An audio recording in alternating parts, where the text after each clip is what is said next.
Guru kita yang mulia pernah berpesan bahwa seseorang hamba masuk surga bukan karena amal yang ia perbuat, melainkan karena rahmat Allah lah ia dapat masuk surga. Sebagai contoh, ada seseorang yang merasa masuk surga karena amal ibadah yang ia telah perbuat ketika di dunia. Lalu Allah bertanya, "Sudah berapa lama kamu di surga?" Katakanlah 60 tahun. "Apakah kamu masuk surga karena amalmu?" Lalu ia menjawab, "Iya, karena aku sudah beribadah selama 60 tahun."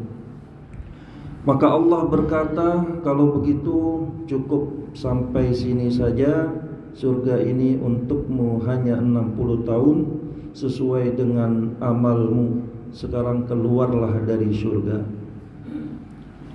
Hadirin yang dimuliakan Allah, Imam Al-Ghazali memberikan contoh tentang perbedaan antara amal manusia dan rahmat Allah Subhanahu wa ta'ala. Ada kisah tentang seorang budak fakir yang ingin menikahi putri raja. Akhirnya diberi syarat yang susah oleh sang raja, yaitu agar membawa permata Bahraman yang hanya terdapat di istana Kisra pada waktu itu. Untuk mendapatkan permata tersebut, seseorang harus menyelam hingga ke dasar laut yang sangat dalam. Budak fakir itu pun lalu membawa ember ke laut untuk mencarinya, dan mulai ia memindahkan air laut sedikit demi sedikit dengan embernya. Melihat hal itu, ikan-ikan merasa kasihan. Dengan rahmat Allah, ikan-ikan tersebut membawa permata dari dasar laut dan meletakkannya di hadapan budak fakir itu. Permata itu pun menjadi miliknya. Tentu ia mendapatkan bukan karena usahanya, yaitu membedakan air laut sedikit demi sedikit, melainkan karena rahmat Allah Subhanahu wa ta'ala. Contoh yang lain, seseorang diminta menjaga rumah selama 1 malam dengan upah 100.000 rupiah. Namun keesokan harinya pemilik rumah justru memberikan 100 juta rupiah.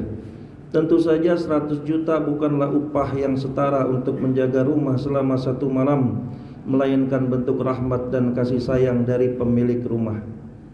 Allah memberikan pahala yang jauh lebih baik daripada dunia dan seisinya bagi orang yang melaksanakan sholat sunnah qobliyah subuh 2 rakaat. Padahal Allah bisa saja memberikan pahala yang setara dengan 100.000 rupiah seperti upah seorang yang menjaga rumah. Namun Allah memilih memberikan pahala yang jauh lebih besar sebagai bentuk rahmatnya. Hikmah pertama dari kitab Al-Hikam berbunyi, "Min alamatil i'timadi 'alal amal nuqsanir raja inda wujudiz zalal."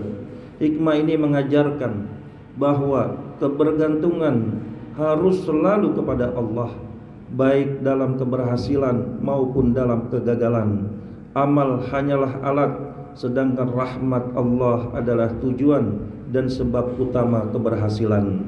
Maka dari itu Ibnu Mashish berkata, "Man dallaka 'alad dunya faqad ghasyaka."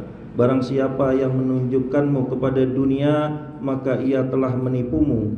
"Wa man dallaka 'alal amal faqad at'abaka."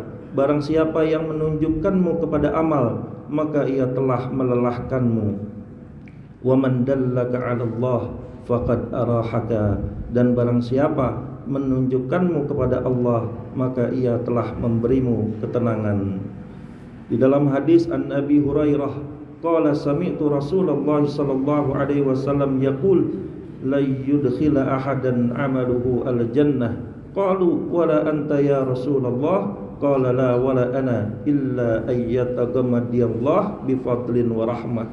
Abu Hurairah berkata, "Aku pernah mendengar Rasulullah bersabda, tidak ada seorang pun yang akan masuk surga karena amalnya." Para sahabat bertanya, "Termasuk engkau wahai Rasulullah?" Beliau menjawab, "Termasuk aku, kecuali jika Allah melimpahkan karunia dan rahmatnya kepadaku." Hadis riwayat Bukhari. Bagaimana cara mendapatkan rahmat Allah itu? Rahmat Allah itu ada pada ridho guru dan orang tua. yaitu dengan menyenangkan keduanya sehingga kita mendapatkan karamah dari keduanya, yang dengan karamahnya itu kita bisa mendapatkan syafaat Nabi Muhammad sallallahu alaihi wasallam. Dan syafaat Nabi Muhammad inilah pintu gerbang untuk mendapatkan rahmat Allah Subhanahu wa taala, sebagaimana dauh guru kita yang mulia, Allahumma ya Rabbana ighfir lana warhamna wa tub alaina. Allahumma ya Rabbana ighfir lana warhamna wa tub alaina. Ya Allah, ya Tuhan kami, ampunilah kami, rahmatilah kami, dan terimalah taubat kami di bulan Rajab ini. Amin ya Allah ya Rabbal Alamin. Wa sallallahu ala Sayyidina Muhammadin wa ala alihi wa sahbihi wa sallam. Walhamdulillahi Rabbil Alamin. Wassalamu alaikum warahmatullahi wabarakatuh. Alhamdulillahirabbil alamin. Hadirin yang dirahmati Allah bersama